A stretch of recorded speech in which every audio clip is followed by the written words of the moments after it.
Kamu harus kuasai caramu melihat. Karena tahun ini mungkin akan ada banyak yang kita lihat. Melihat bisa jadi masalah kalau kita tidak menanganinya. Kadang-kadang kita lihat, mungkin kita lihat masalah, mungkin kita lihat diagnosa dokter, mungkin kita lihat surat utang, mungkin kita lihat bisnis kita turun. Waktu kita lihat, bukan masalah apa yang kita lihat. Kadang-kadang waktu kita lihat, kita tiba-tiba kreatif jadi sutradara Netflix di pikiran kita. Kita overthinking. Kita bermain-main dengan cara berpikir kita. Pahit-pahitnya apa nih yang terjadi kalau saya sakitnya gini? Pahit-pahitnya apa nih yang terjadi kalau bisnis saya kayak gini terus? Pahit-pahitnya apa yang terjadi? Saya mau bilang, Tuhan gak mau kamu mikirin yang pahit-pahit. Tuhan mau kamu mikirin yang manis-manis. Karena 2026 setiap harinya sudah dibayar kemenangan itu di atas kayu salib oleh Tuhan. Dan apa potensi terburuk? Kadang-kadang kita dilatih untuk menyadari potensi terburuk, bukan menyadari apa kebaikan Tuhan yang akan terjadi di hidup kita. Bilangan 13 ayat 33 yang 10 bilang begini. Iya sih, itu tanahnya bagus, tapi kita gak mungkin masuk ke sana. Penduduk aslinya seperti raksasa, tinggi-tinggi, besar-besar. Dan kita di hadapan mereka seperti belalang. Demikian mereka memandang kita, katanya gitu.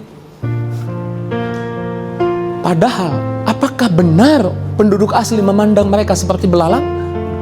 Enggak. Mereka yang buat narasinya, mereka yang buat ceritanya. Gak masalah sama apa yang mereka lihat, yang masalah sama narasi yang mereka bikin. Gak masalah sama diagnosa doktermu, Tuhan bisa sembuhkan. Yang masalah kamu bikin narasi. Gak masalah ketika ada konflik antar anggota keluarga, tenang, Tuhan itu Raja Damai, Tuhan bisa mendamaikan. Yang jadi masalah kamu buat cerita di pikiranmu. Yang jadi masalah, kamu jadi sutradara yang buruk. Mengakhiri ceritamu dengan bad ending, karena sutradara yang baik mengakhiri ceritanya dengan happy ending.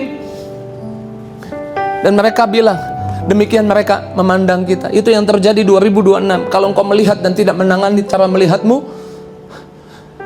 kalau kamu melihat masalah lebih besar, demikian masalah memandangmu kecil. Kan orang itu bilang, demikian mereka memandang kami seperti belalang. Padahal enggak, itu narasi mereka. Dan kita nggak mungkin masuk ke sana.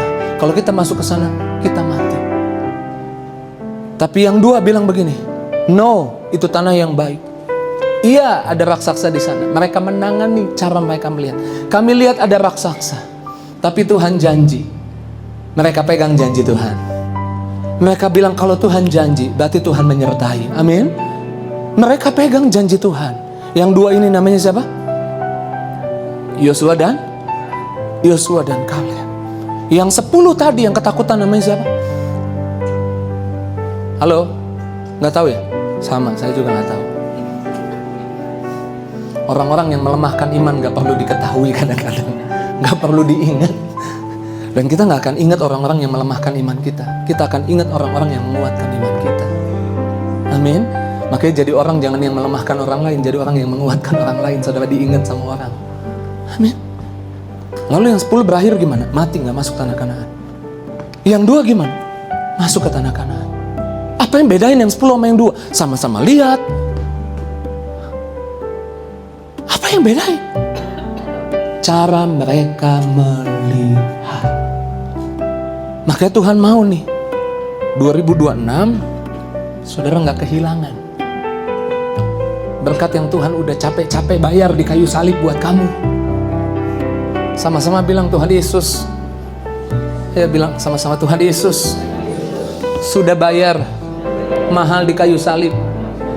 Berkat untuk hari Senin besok, hari Selasa lusanya, untuk besok lusanya, sampai akhir tahun. Dan Tuhan gak mau saya kehilangan itu. Saya harus tangani cara saya melihat. Apakah Tuhan menetapkan 10 orang itu gak masuk ke sana? Enggak. Apakah tanah itu bukan untuk 10 orang itu? Buat 10 orang itu. Tapi kenapa gak masuk? Mereka gak menangani cara mereka melihat.